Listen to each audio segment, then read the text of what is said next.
নমস্কার। স্বরচিত কবিতা আবৃত্তি।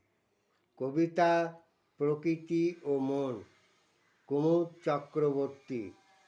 প্রকৃতি কাঁদছে, তাই বৃষ্টি পড়ছে। মন কাঁদছে, তাই অশ্রু ঝরছে। সে কাঁদলে মনও কাঁদে। এখন বর্ষা ঋতু, এ সময় কারণে অকারণে সে তো কাঁদবেই।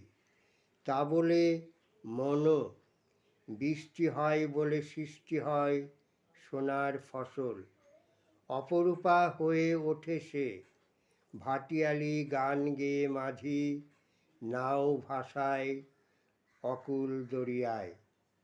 কিন্তু এ মনের কান্নায় একমাত্র শূন্যতা ছাড়া সৃষ্টির সোনার কমল ফোটে কই। নমস্কার।